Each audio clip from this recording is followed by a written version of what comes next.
¿Qué está fallando? Todo. La niñez y la adolescencia no es una prioridad para el Estado de Guatemala. Es producto de una desigualdad social histórica. Ahorita se están visibilizando. Antes nosotros no los veíamos o no se querían ver. La responsabilidad empieza en la familia. Si vos sos padre de familia y tenés un hijo, ese hijo es una responsabilidad tuya. Empezar a sensibilizar, a romper el silencio, a informar, porque también hay mucho desconocimiento.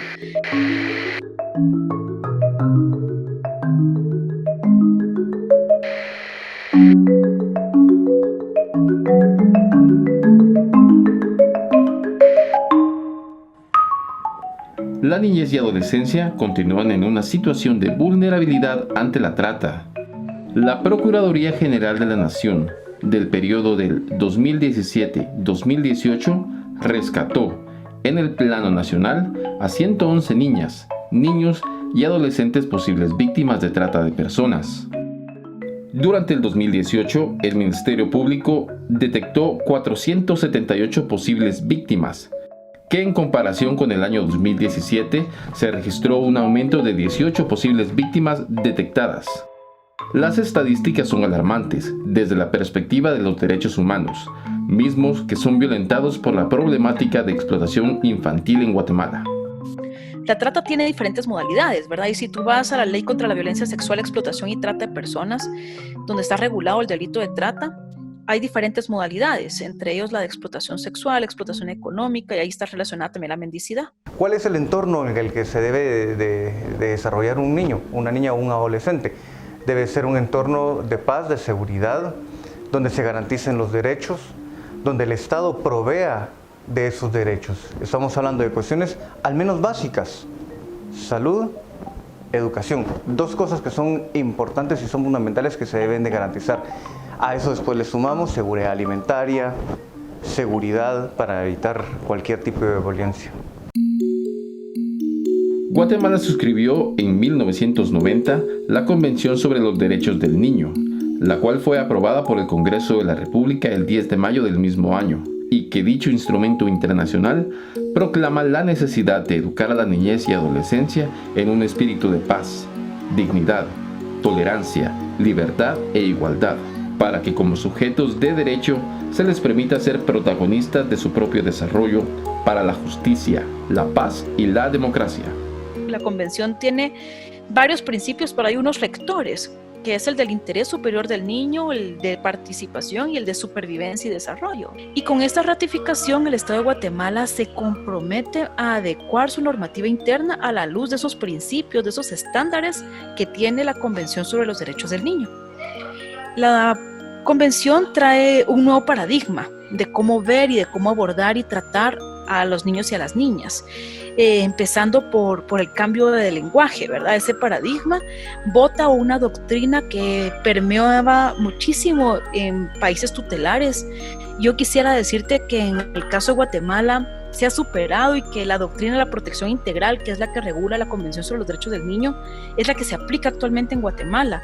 Pero desafortunadamente no, desafortunadamente todavía tenemos muchos rezagos de esa doctrina, la situación irregular, que es la que permite que todavía hoy por hoy se sigan incumpliendo las normas y que se siga viendo a los niños y a las niñas como objetos y no como sujetos de derechos y actores también protagonistas del cambio.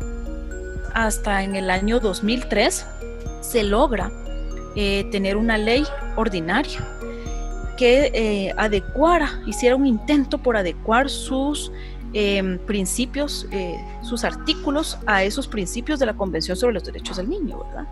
Y déjame decirte que era muy interesante ver cómo sectores como el sector religioso también se oponía de cierta forma a que se aprobaran algunos artículos de la Ley de Protección Integral de la Niñez y la Adolescencia, porque nuestra sociedad guatemalteca es una sociedad muy conservadora y a veces hasta de doble moral, ¿verdad? Entonces no es tan fácil cuando tú en una ley ordinaria empiezas a regular el tema de derechos humanos, como el derecho a la salud sexual y reproductiva, el derecho a poder tener información de los niños y las niñas y el derecho a participar, ¿verdad? A conocer su cuerpo y su sexualidad. Son temas tabú todavía en nuestro medio que impedían también el avance de esa legislación, y por eso fue que hasta en el año 2003, después de varios consensos. Según el informe de la ANCOVI 2014, uno de los obstáculos para el adecuado desarrollo de las niñas y niños es el trabajo, a través del delito de las tratas de personas, en este caso de la niñez. Les resta tiempo para asistir a la escuela y les hace más propensos a sufrir lesiones, más aún si llevan a cabo actividades pesadas y peligrosas. Por ello, es deseable que los gobiernos diseñen políticas y lleven a cabo programas que busquen la prevención y eliminación del trabajo infantil. Con relación al trabajo infantil, el Ministerio de Trabajo y Previsión Social reportaba en el año 2018 un total de más o menos 1 millón de niños y adolescentes trabajadores. Pero para el 2019 ya eran solo 850,000 o una cosa por el estilo. La pregunta que nos hacíamos era, ¿qué se hicieron todos los demás? Y suponemos que se volvieron adultos. La pobreza, la desigualdad, la discriminación y la violencia por razón de género son factores contextuales que vulneran y contribuyen a crear situaciones de privación económica y condiciones sociales que limitan las opciones personales y facilitan la actividad de los explotadores. La población vulnerable para la trata de personas son mujeres, niños, niñas, adolescentes, pueblos indígenas y personas con discapacidad. Hay 2 actores responsables. No es solo el Estado, porque también es responsabilidad de los padres. Pero es una responsabilidad compartida y diferenciada. Es responsabilidad de los padres proveer a los hijos de educación, de salud, de alimentación, de una vida digna. Pero es responsabilidad y obligación del Estado proveer del escenario ideal para que la familia se pueda desarrollar de forma oportuna. Son responsabilidades, y por eso uso ese término, compartidas pero diferenciadas, porque el Estado tiene que dar las garantías para que las familias se puedan desarrollar. ¿Qué garantías son esas? Acceso a trabajo digno.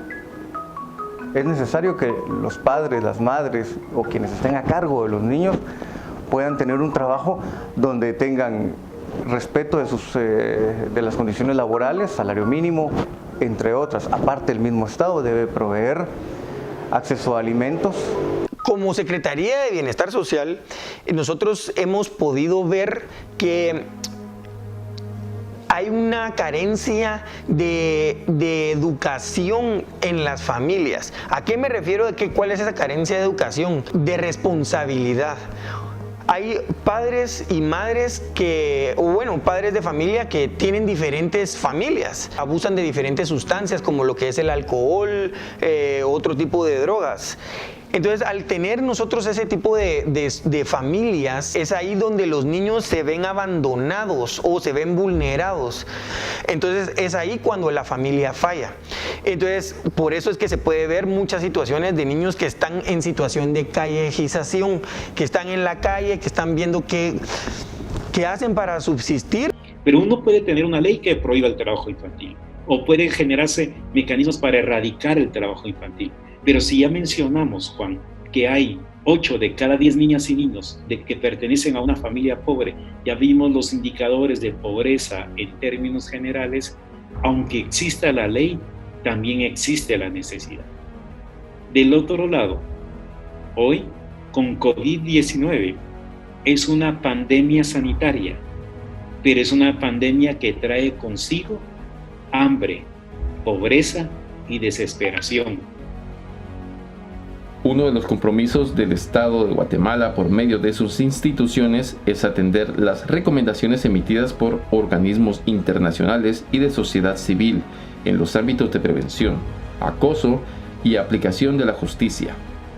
Los desafíos para combatir la trata en la niñez y adolescencia son en materia de presupuesto y coordinación entre instituciones, además de crear mecanismos efectivos de comunicación para la población vulnerable, porque la falta de educación e información sobre la trata pone en ventaja a las redes de explotadores. Por supuesto, vemos con mucha preocupación porque se ha invertido muchísimo en la parte reactiva. Y no digo que no hay que seguirlo haciendo, porque por supuesto que hay que seguir trabajando para fortalecer la búsqueda de esas redes criminales, y le apostamos a trabajar fuertemente con la Secretaría contra la Violencia Sexual, Explotación y Trata de Personas, la SVET, que depende de la Vicepresidencia de la República, para trabajar acciones de prevención. Ya lo estamos haciendo. Estamos aprovechando este confinamiento para socializar por medio de radios. Para nosotros es muy importante las radios comunitarias. Son un medio sumamente importante para llegar con mensajes a las comunidades, a donde nadie está llegando. Entonces las radios realmente es una estrategia fundamental para prevenir los casos de trata con fines de mendicidad, con fines de explotación, etcétera, y sobre todo orientar a las familias a que es un delito y que no se dejen engañar. Creemos desde UNICEF que el trabajar con generar entornos protectores para las niñas y los niños es una de las mejores formas de prevenir la trata de personas. Y estos entornos protectores hay que apostarles a que se creen a nivel familiar, comunitario, municipal, por supuesto también departamental, y quisiéramos también nacional. Hay diferentes instituciones que velan por la niñez guatemalteca. Entonces, al haber muchas cabezas de diferentes instituciones, siempre es muy difícil ponerse de acuerdo o articular entre diferentes instituciones. Algunas pertenecen al Ejecutivo, otras no pertenecen al Ejecutivo.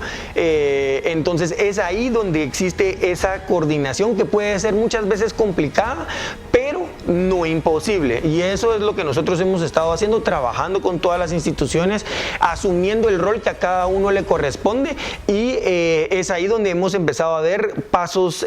Nosotros no tenemos ahorita una estadística actualizada porque es una situación social que varía mucho y que con esta pandemia se vino a acentuar más.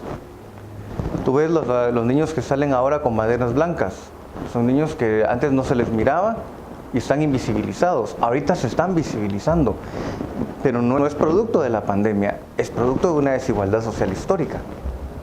Ahorita se están visibilizando. Antes nosotros no los veíamos o no se querían ver, pero sí hay un gran riesgo de que se amplíe la cantidad de niños, niñas, adolescentes y núcleos familiares en mendicidad por esta pandemia. Después del escenario de la pandemia habrá más hambre, más desesperación, más derechos vulnerados. ¿Qué hay que hacer para cambiar esto, para transformar esto?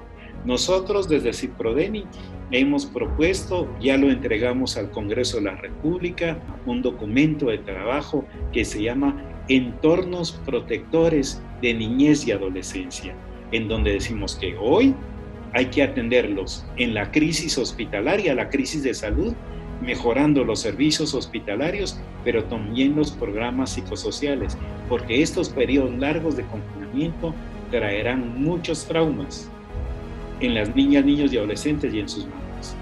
Hay que mejorar los servicios de seguridad alimentaria y nutricional y, por último, protegerlos de manera integral.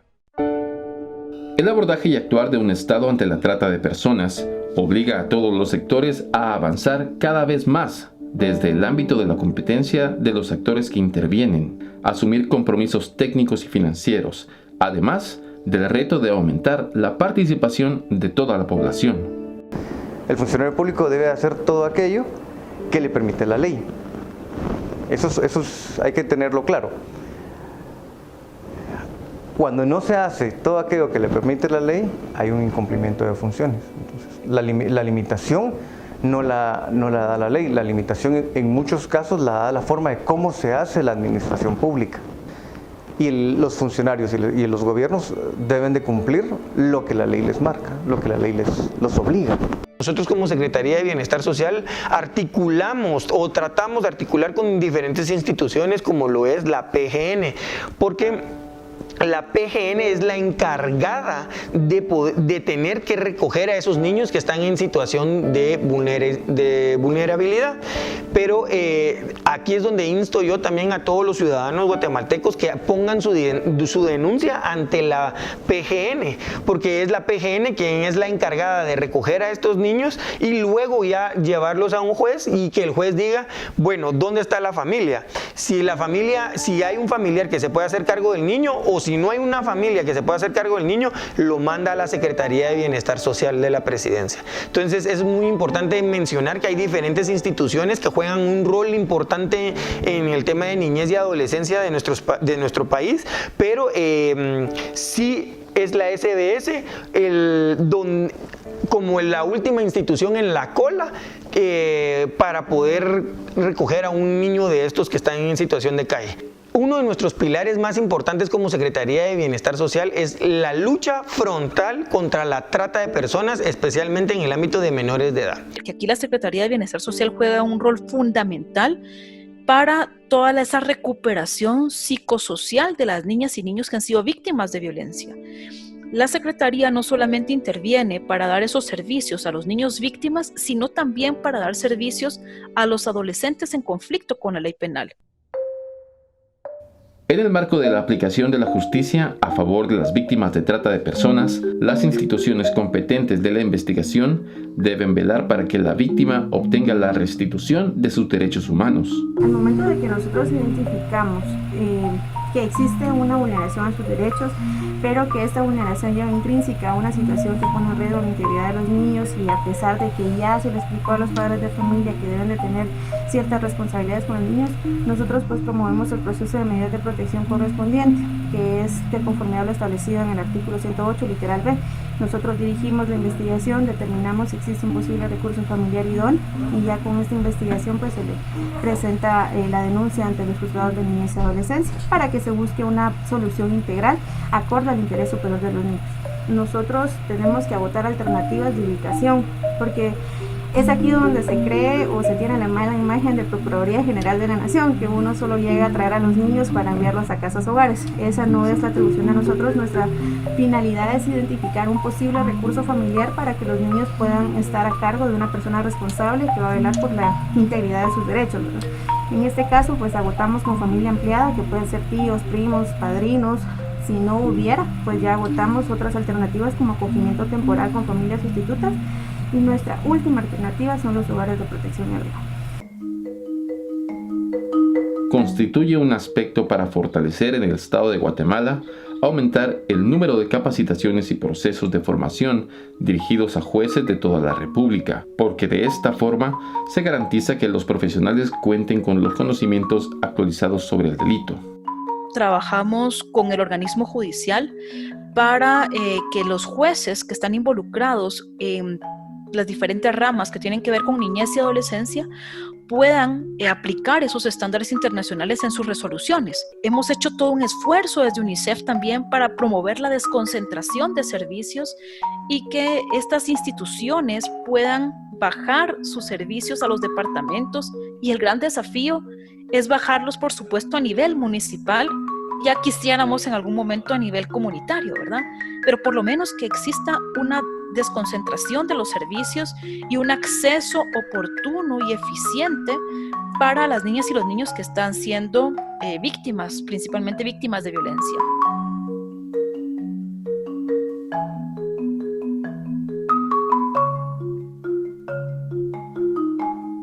¿Qué está fallando? Todo. La niñez y la adolescencia no es una prioridad para el Estado de Guatemala. Y hoy nos damos muy clara cuenta de esto, porque está fallando los servicios de salud, la seguridad alimentaria y nutricional no se cumple, y la educación de calidad no llega a todas las niñas, niños y adolescentes. Y ahorita sí debemos de tener una nueva normalidad, sí, pero una nueva normalidad no como la que hemos visto donde hay desigualdad. Debe ser una nueva normalidad donde haya acceso a condiciones dignas para todas las personas, a derechos. Una de las fallas en las que estamos involucrados todos, porque todos de alguna forma somos parte de ese Estado, es el no romper el silencio, el en algún momento seguir siendo cómplices de la impunidad de los casos de trata de niñas y niños. Y recordemos que el silencio alimenta la impunidad y fortalece las redes del crimen organizado. Entonces tenemos el gran desafío de llevar mensajes mediados, más claros y sencillos a las comunidades para que la información pueda llegar y conjuntamente prevenir el delito de trata de personas.